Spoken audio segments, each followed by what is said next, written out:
17 October শুক্রবার সকাল 10টায় বন্দর থানাধীন মুসাপুর ইউনিয়ন চর ইসলামপুর মার্কাজুল মাদিনা আল ইসলামিয়া মাদ্রাসার উন্নয়ন করার লক্ষ্যে মাদ্রাসা প্রাঙ্গণে নতুন কমিটির সদস্যদের সংবর্ধনা অনুষ্ঠান ও আলোচনা সভা অনুষ্ঠিত হয়। অত্র মাদ্রাসার কোষাধ্যক্ষ হাজী গোলাম নবীর সঞ্চালনায় এ সময় অনুষ্ঠানে অত্র মাদ্রাসার সভাপতি মুসাপুর ইউনিয়ন পরিষদের 9 নং ওয়ার্ড মেম্বার মাহবুবের সভাপতিত্বে শিক্ষকবৃন্দের পক্ষ থেকে বক্তব্য রাখেন হযরত মাওলানা মুফতি শেখ সাদি সাহেব। অভিভাবকদের পক্ষ থেকে বক্তব্য রাখেন রুবেল সাহেব ইমাম ও খতিব চরগ্রাম বাইতুল ইসলাম জামে মসজিদ। সভাপতির বক্তব্য মাহবুব মেম্বার মাদ্রাসার সার্বিক উন্নয়ন বিষয়ে গুরুত্বপূর্ণ আলোচনা করেন। তিনি বলেন, আমাদের এই মাদ্রাসাটি বহু বছরের পুরনো। আমাদের মাদ্রাসাটি সুন্দর ও সামনে উন্নত করতে হবে, সকলকে উদ্যোগ নিতে হবে। ছেলেমেয়েদের মাদ্রাসায় ভর্তি করানোর জন্য তিনি বলেন, মাদ্রাসাতে যদি সন্তানকে শিক্ষা দেওয়া যায়, ওই সন্তান আল্লাহ রাসূলের দেখানো পথে চলবে, সে কখনো মাদকের দিকে অগ্রসর হবে না, পরিবারে ও সমাজ নষ্ট করবে না। কারণ মাদ্রাসাতে পড়াশোনা করলে সে একজন আলেম হবে, আর সেই সন্তানের জন্য আল্লাহ রাব্বুল আলামিন পরকালে মা বাবাকে নাজাতের ব্যবস্থা করবেন। অনুষ্ঠানে কমিটির নাম প্রকাশ করা হয়। প্রধান উপদেষ্টা হাজী জহিরুল ইসলাম,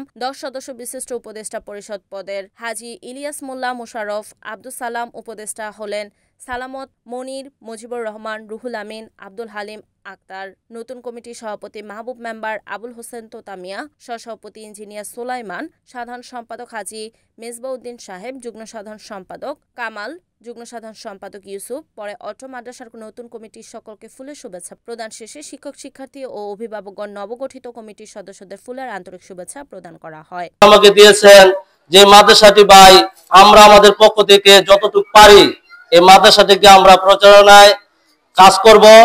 আর এই মাদ্রাসাটি কিভাবে এই মাদ্রাসাটি আদর্শ মাদ্রাসা তৈরি হয় সে বিষয়ে আমরা যতটুকু পারি, আমরা যেখানে যাওয়ার প্রয়োজন সেখানে যাব। এই মাদ্রাসার কাজে আমরা নিয়োজিত থাকব।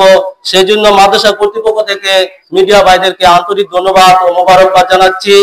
এই মাদ্রাসাটি যেভাবে পরিচালিত হয়, আমি অত্র এলাকার যারা ধনবান ব্যক্তিত্ব আছেন, অত্র এলাকায় দান করেন বিভিন্ন মাদ্রাসা মসজিদ, তাদের প্রতি বিশেষ অনুরোধ জানাবো, আপনারা এই মাদ্রাসাটির কাছে আসুন, দেখুন এখানে পড়াশোনার মান কিভাবে হচ্ছে, এখানে শিক্ষকদের কিভাবে বেতনে আমরা সমস্যা জর্জরিত হচ্ছি।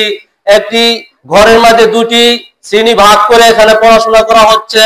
আমরা চাই এলাকার যারা ধনবান ব্যক্তিবর্গ আছেন, আপনাদের সহযোগিতা পেলে অত্র এলাকায় একটি স্বয়ংসম্পূর্ণ মাদ্রাসা আদর্শ মাদ্রাসা হিসাবে গড়ে উঠবে। আমাদের দান সৎকারা যেটাই করি, আমরা চাই যাতে আমাদের মাদ্রাসাটা যেন সবাই একটা খেয়াল রাখবেন এই মাদ্রাসার প্রতি, যাতে আপনাদের দান সৎকারা এই মাদ্রাসাটাই দিবেন আগে। আমরা এই মাদ্রাসার দান সৎকা আগে করব, পরে অন্য জায়গা এলাকার মাদ্রাসা আমরা এলাকাটা আগে দেখবো ইনশাল্লাহ। আর আমাদের কমিটির পক্ষ থেকে আজকে অনেক কমিটির লোক উপস্থিত হতে পারে নাই অনেক ব্যস্ততার কারণে। যেহেতু আজকে শুক্রবার অনেকে ব্যস্ততা ছিল, আশা করি আমাদের সামনের মিটিং এ সবাই উপস্থিত হবেন এবং আমাদের মাদ্রাসাটা উন্নয়নের যাতে খুব দ্রুত উন্নয়নের পথে আমরা যেতে পারি। কমিটির সবার কাছে আমার আবেদন, মাদ্রাসাটার প্রতি সবাই খেয়াল রাখবেন। যার যার দায়িত্ব, আমার উপরে যে দায়িত্ব আছে আপনারা সবাই দোয়া করবেন যাতে আমি আমার দায়িত্ব সুন্দরভাবে পালন করতে পারি।